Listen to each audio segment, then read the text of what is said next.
Hello students. मैं आज आपके साथ में लेकर आया हूँ मैथमेटिक्स 3, जो कि अभी आपकी एग्जामिनेशन को देखते हुए ये पेपर पहला रखा गया है और इस पहले पेपर में आपको बहुत आवश्यकता है इसके बारे में जानने की। तो चलिए आज समझते हैं मैथमेटिक्स 3 के पुराने ओल्ड पेपर से ही क्या क्या क्वेश्चंस आए गए हैं। इन्हीं क्वेश्चंस को देख करके आप अपनी आगे की तैयारी निरंतर रखिए और हो सकता है कि ये आपके लिए काफी हेल्पफुल हो। जैसे अगर हम पहली बात करते हैं कि फर्स्ट क्वेश्चन में हमें क्या दिया गया है, तो फर्स्ट क्वेश्चन में अगर हमने देखा तो पहला आपको कहा जा रहा है find a root of the equation. मतलब इसमें कहा है कि जो आपका रूट जो समद्वि विभाजन विधि का प्रयोग करके समीकरण x का cube minus 4x minus 9 is equal to 0 को एक हल दशमलव के 3 अंकों तक शुद्ध रूप से ज्ञात कीजिए। मतलब find a root of the equation x cube minus 4x minus 9 is equal to 0 using the bisection method correct to the 3 decimal. मतलब बाइसेक्शन मेथड का यूज करके ये जो आपको इक्वेशन दिया है इसके 3 डेसिमल प्लेसेस तक की आपको वैल्यू फाइंड आउट करना है। ओके, चलिए हमारा अगला क्वेश्चन की अगर हम बात करते हैं तो सेकंड क्वेश्चन आपको दिया है क्वेश्चन नंबर फर्स्ट में ही using the Newton Raphson method find the real root of the equation 3x is equal to cos x plus 1। ये हमें दिया गया है। मतलब इसमें कहा है न्यूटन रेफसन विधि का प्रयोग करके समीकरण 3x बराबर cos x प्लस 1 का एक वास्तविक मूल ज्ञात कीजिए। हमें इसमें वास्तविक उसका मूल ज्ञात करने के लिए कहा गया है। ठीक है, चलिए इसी तरह आगे अगर हम देखें आगे क्या दिया गया है, तो आगे अगले क्वेश्चनों की तरफ जैसे हमने बढ़े तो क्वेश्चन नंबर सेकंड की बात करते हैं। क्वेश्चन नंबर सेकंड में आपको पूछा जा रहा है कि find the cubic polynomial which take the following values. मतलब आपको क्या कम करना है कि जैसे बताया हिंदी में निम्न मानों को संतुष्ट करने वाले त्रिघातीय समीकरण को ज्ञात कीजिए। ठीक है, मतलब जिसमें 3 की पावर हो उस टाइप के आपको त्रिघातीय समीकरण ये वैल्यू के बेसिस पे फाइंड आउट करने हैं। तो आप इसकी प्रैक्टिस कर लीजिएगा।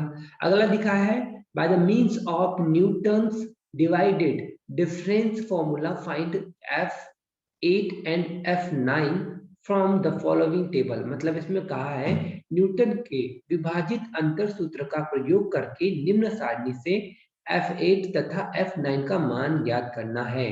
ठीक है, आपको एक सारणी दी गई है, इसका उपयोग तथा उसके सूत्र का उपयोग करके आपको इसमें जो F8 है और F9 है इसकी वैल्यू आपको क्या करनी है, फाइंड आउट करनी है। ठीक है, चलिए आगे देखते हैं, इसमें आगे और समझते हैं कि आगे क्या दिया गया है। चलो मैं इसको हटा दूं। आगे आपको दिया गया है अगला क्वेश्चन, क्वेश्चन नंबर 3, जिसमें आपको बता रहा है वो कि यूजिंग सिम्पसन 1/3 रूल ऑब्टेन। आपको इसमें दिया गया है कि जैसे जैसे क्वेश्चन में दिखा रहा है समेशन जो इंटीग्रेशन के लिए समाकलन करने के लिए कहा गया है। ठीक है, तो उसमें आपको वैल्यू फाइंड आउट करनी है by taking the 7 ordinates, compare it with exact value. मतलब कंपेयर करके बता रहा है। चलिए आगे अगर हम देखिए ऐसे ही अगले सवालों की ओर, तो उसके वास्तविक मानों की तुलना करने के लिए कहा गया था। हमने देखा था solve the following system by use by solve the following system by the gas Gauss. जो आपका एलिमिनेशन मेथड है वो आपको यहाँ पे यूज करना है और इस क्वेश्चन को आपको सॉल्व करते हुए आगे बढ़ना है। ठीक है, गाउस विलोपन विधि से निम्न समीकरण निकाय को हल करना है। ठीक है, आगे चौथा क्वेश्चन में कहा गया है गाउस सीडल विधि के प्रयोग से निम्न समीकरण के निकाय को हल कीजिए। देखिए गाउस से रिलेटेड आपके काफी 2 सवाल दिख गया हमें, तो इसको आपको अच्छे से समझ के जाना है। ठीक, आगे दिया है इसमें फोर्थ के बी में लैग्रांजन अंतर्वेशन सूत्र का प्रयोग कर त्रिघातीय बहुपद प्राप्त कीजिए जो निम्न मानों को संतुष्ट करता है। इन मानों को लेकर के हमें लैग्रांजियन अंतर्वेशन सूत्र का यूज करना है और उससे हमें बहुपद मतलब जो 3 डायमेंशनल जो आपके इक्वेशंस होते हैं वो आपको फाइंड आउट करना है। अगले सवाल की बात करते हैं पांचवे की पहले की using Runge Runge Kutta method of four order solve the differential equation, मतलब आपको यहाँ पे डिफरेंशियल करना है और इस मेथड का यूज करने के लिए कहा गया है। अगर साथ में आगे हम देखें तो उसमें वैल्यू भी दिया गया है। ठीक, आगे हमने देखा चतुर्थ कोटि के रंगे कुत्ता विधि के प्रयोग से निम्न समीकरण को हल करना है। ये आपके पास सवाल दिया गया है, इससे आपको वैल्यू निकालना है।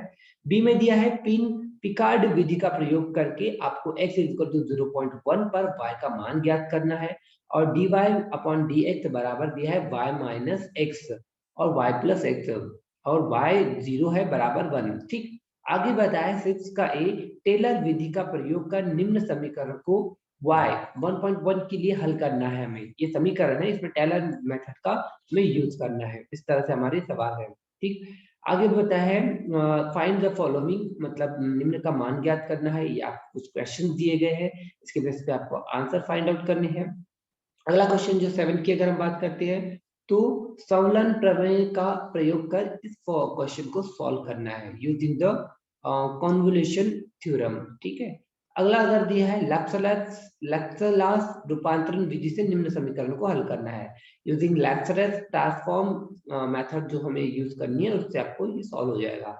आगे 8th की अगर मैं बात करता हूं तो उसमें बताया है find the probability that at most 5 defective fuses will be found in a box of 200 fuses of experience. Show that 2% of such fuses are defective.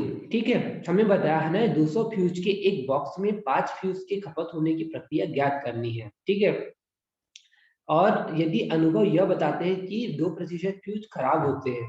B में दिया है द्विपद प्रायिकता बंटन का माध्य विचलन ज्ञात करना है। Find mean and variance of binomial distribution, उससे आपको फाइंड करना है। तो इस तरह से हमने देखा कि ये हमारे पास में इस पूरे के पूरे सवाल थे 2018 के। तो ये आपके लिए काफी हेल्पफुल साबित हो सकते हैं। और थैंक यू वेरी मच।